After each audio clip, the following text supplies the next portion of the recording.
मधु और विनोद को बेटी पैदा होती है, लेकिन बेटी पैदा होने के कारण विनोद का मन दुखी हो जाता है। इसलिए वो मधु को बिना बताए बच्ची को पानी में बहा देता है। बहते हुए बच्ची एक गांव के किनारे पहुंच जाती है, जहां के लोग एक ऐसे राक्षस से डरते हैं जिसका आधा शरीर मनुष्य का है और आधा जानवर का। वहां रैमिता नाम की एक औरत उस बच्ची को देख लेती है और पानी से उठा लेती है। ये इतनी सुंदर गुड़िया है, कितना बेरहम होगा वो आदमी जिसने इसे पानी में छोड़ दिया। लगता है भगवान ने इसे मेरे लिए ही भेजा है। रैमिता बच्ची को अपने घर ले आती है और अपने पति नवीन को सब कुछ बता देती है।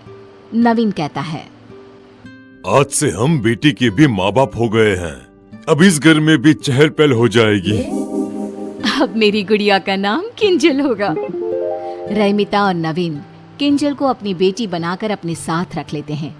जब रैमिता किंजल के कपड़े बदलती है तो उसकी पीठ पर एक त्रिशूल का निशान देखती है और तुरंत गांव की एक बूढ़ी औरत को बुलाती है और उसे निशान दिखाती है। ये कोई मामूली लड़की नहीं लग रही, इसके अंदर कोई ना कोई दिव्य शक्ति जरूर होगी जो तुम्हें इसके बड़े होने पर पता चलेगी। लगता है ये इस गांव को बचाने के लिए आई है।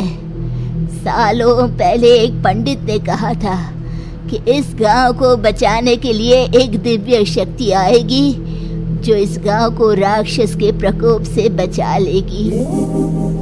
ये क्या कह रही हैं आप? मेरी बेटी को इन सब में मत घसीटिए। तुम चिंता क्यों कर रही हो? इसे थोड़ा बड़ा होने दो, फिर तुम सब कुछ खुद ब खुद समझ जाओगी। मुझे समझ में आ गया है, भगवान ने हम दुखियारों के लिए मसीहा भेज दिया है। जो भी है, लेकिन आप ये बात किसी से नहीं कहेंगी। आपको सोहम की कसम है, नहीं तो ये गांव वाले मेरी बच्ची का जीना हराम कर देंगे। बूढ़ी औरत किसी से कुछ नहीं कहती, लेकिन उसकी खुशी साफ दिखाई देती है। हे ईश्वर, तुम्हें आखिर हम दुखियारों पर दया आ ही गई। दिन गुजरने लगते हैं, किंजल बड़ी होने लगती है। दूसरी ओर राक्षस का कहर बढ़ता ही जा रहा था। राक्षस रात के अंधेरे में लोगों को उठाकर ले जाता है और दिन को वो लोग मरे हुए पाए जाते हैं। एक दिन बुढ़िया रात को सोहम के पास जाकर कहती है, बेटा, इस गांव को हमें छोड़ देना चाहिए। वो राक्षस अगर तुम्हें ले जाएगा तो मेरा क्या होगा? मुझ बुढ़िया का तू एक ही तो सहारा है। दादी माँ, देख लेना, मुझे कुछ नहीं होगा। आपका पोता किसी राक्षस से कम नहीं है। पगले ऐसे नहीं बोलते। सोहम सो जाता है और बुढ़िया देखती है कि सोहम के शरीर में कुछ बदलाव आ रहे हैं। उसके हाथों के नाखून किसी दानों की तरह हो रहे हैं और उसके चेहरे पर बाल आ रहे हैं। ये सब देखकर बुढ़िया डर जाती है और सोहम को उठा लेती है। उठते ही सोहम पहले जैसा ही होने लगता है। बुढ़िया सोहम को सब कुछ बता देती है। दादी, ये सब आपका वहम है। आपने उस राक्षस के बारे में इतना सोच लिया कि आपको हर जगह वही दिख रहा है। बुढ़िया को भी लगता है कि ये सब उसकी सोच और डर के कारण है। उधर नवीन एक गाड़ी से टकरा जाता है और उसके पैरों की हड्डियां टूट जाती है। रैमिता किसी तरह उसे अस्पताल में दाखिल करवाती है। उसके ऑपरेशन के लिए पैसों के जुगाड़ करने में लग जाती है, लेकिन जैसे ही किंजल नवीन के पैरों को हाथ लगाती है, नवीन ठीक हो जाता है।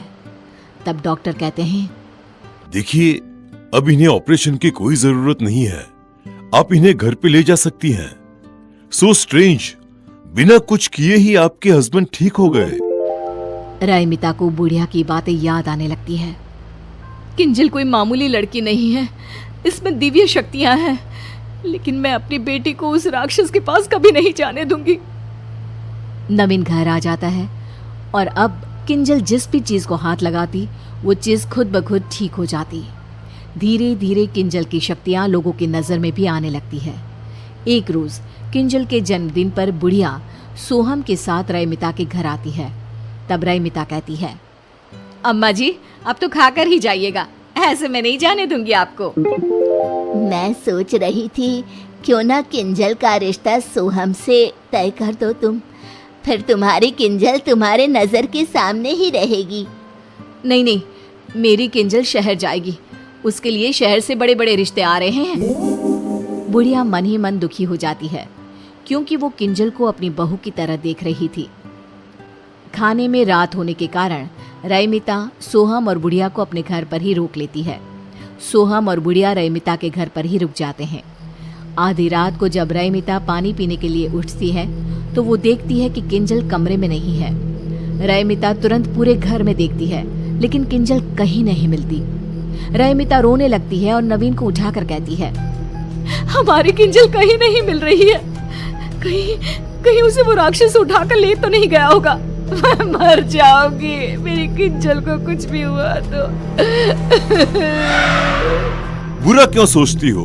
इतने में बुढ़िया आकर कहती है, मेरा सोहम भी नहीं मिल रहा। लगता है दोनों बच्चे उस राक्षस के हत्थे चढ़ गए हैं। चलो उस जंगल की ओर चलते हैं जहाँ वो लोगों को उठाकर ले जाता है। आप दोनों यहीं रहिए, मैं जाता हूँ। अगर वो राक्षस आप दोनों को भी ले गया तो मैं क्या करूँगा? मैं जी कर भी क्या करूँगी, मेरे लिए सब कुछ मेरा पोता ही तो है, मुझे भी ले चलो। तीनों जंगल की ओर जाते हैं लेकिन रास्ते में किंजल और सोहम कहीं दिखाई नहीं देते। बुढ़िया सोहम सोहम चिल्लाती जंगल में चली जाती है और देखती है कि किंजल भाग रही है और राक्षस उसके पीछे है। किंजल, मेरी बच्ची, तुझ में दिव्य शक्तियाँ है, तू इस राक्षस को मार सकती है और मेरे सोहम को बचा सकती है बेटा।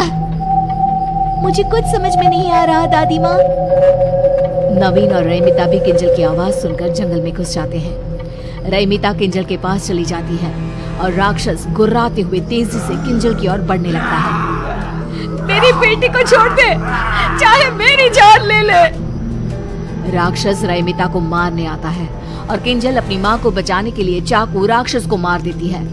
राक्षस गुर्राने लगता है और जमीन पर गिर जाता है। अब मेरा सोहम भी मिल जाए बस। मैं कहती थी ना रईमिता, किंजल में दिव्य शक्ति है जो इस राक्षस को मार सकती है। राक्षस का शैतानी रूप गायब हो जाता है और वो अपने असली रूप में, जो कि सोहम का है, उसमें आ जाता है।